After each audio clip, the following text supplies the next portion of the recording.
Good morning, race fans. Welcome to round 16 and our second to last virtual track walk presented by Dunlop motorcycle tires. Thank you guys for watching, and make sure you guys are continue watching. This was filmed yesterday after press day, so you will see some tractors and some dirt works crew prepping the track up, but we are going to walk through this track. We have an awesome track here for round 16, and maybe some championships may be crowned tonight, but we will see. But I have my good friend from Dunlop motorcycle tires, Brock Glover, with me. How are you doing, Brock? Very good, Tyler. Yeah, it's good to be back at the Rice Eccles Stadium. It's one we're very familiar with after last year's 7 events that we had here. And to me, the track, the dirt looks very similar. It's kind of that mountainous, arid, firm dirt, and the track layout's a little bit similar to what we've had, but it's a smaller college stadium, so not a lot of room to do too many variables.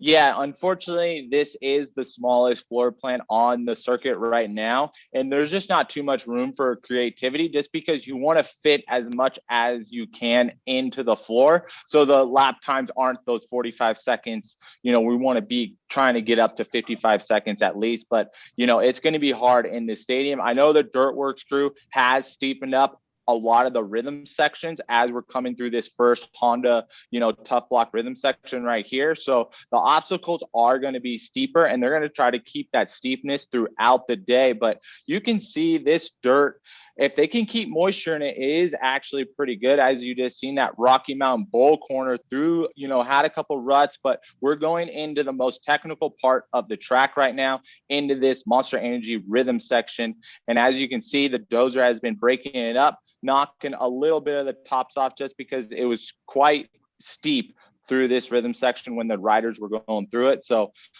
really technical track and a really tight floor plan.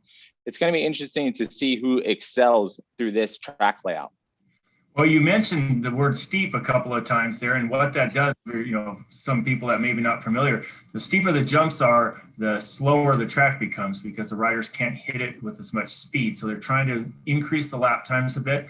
But you have to remember, if you think back at one of the greatest Supercross races I ever have witnessed in person was here at Salt Lake City when it happened to be a muddy race, if you remember, between Cooper Webb and Eli Tomac. And then also the final race was fantastic too, where we had Jason Anderson looked like going for a win until he had a little mishap with a seat coming off, and then Zach Osborne was able to grab his first Premier Class win there too. So maybe, who knows, might see a Husqvarna winner out here. They seem to have their bikes set up for this kind of dirt.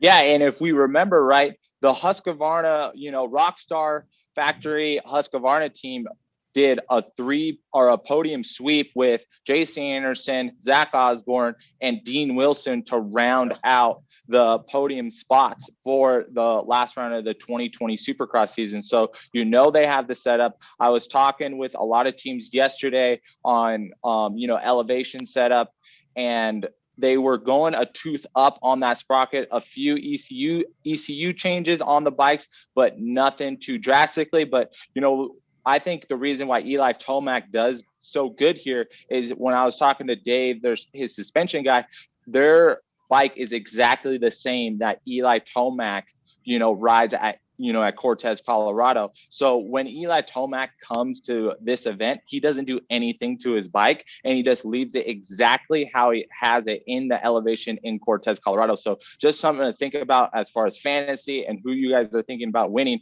When you don't change your bike as a rider and you're coming into an environment that you're used to with a little bit of loss of power where everybody's kind of chasing bike setup, kind of trying to feel normal at sea level, it's a big advantage when you can have that comfortability. Yes, it is. And, he, again, somebody who's born and raised at elevation and rides all the time at elevation. So it's kind of like the olden days when you used to jump off a practice bike onto your factory bike and the thing seems so much faster. Like, oh, wait, I got to get used to this. Well, Eli Tomac's used to his bike. And just one quick thing that we talked about the podium sweep there. I want to make sure that, Zach Osborne was the winner and Jason Anderson was in second, and then Dean Wilson swept out the podium for him. But no, don't want anybody sending you messages there trying to go, hey, wait, he's backwards. But we just saw that one section of the track where he actually comes back and goes counter counter the starting line there. So that's going to give a little opportunity for riders to put some passing in there, do a little stuff passing coming into that tight corner as it leads into this section that we're looking here for this Dunlop.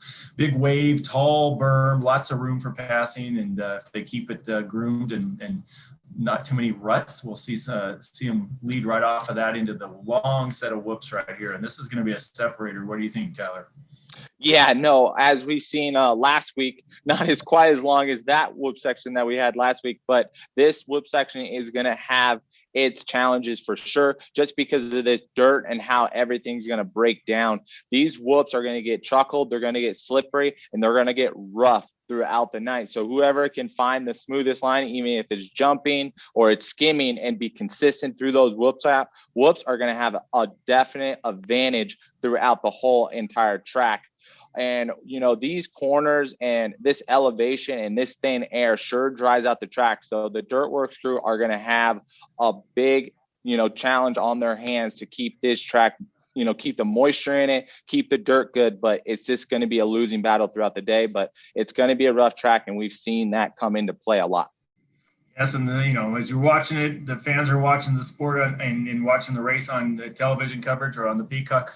You're going to find out right there that, I mean, it's going to be light when the main event is finished up. It stays light here. It's getting towards summertime, where sunsets or after the 8 o'clock area and time zone, and you're going to see it's going to be interesting. The Dirtworks crew on this particular race is going to have to work really hard to keep the moisture in the track. Yeah, and you know, they do a phenomenal job. As you can see, they're prepping the track, you know, right in front of us, and they do everything they can to make it a very good raceable track for these guys. But a little reminder for everybody, race day live is 1 p.m. Eastern, and then the live broadcast is going to be on NBC SN at 7 p.m. Eastern as well. So make sure you guys tune in for that, and make sure you guys tune in next Saturday. We're going to have another virtual track walk presented by Dunlop Motorcycle Tires. Thank you guys for watching.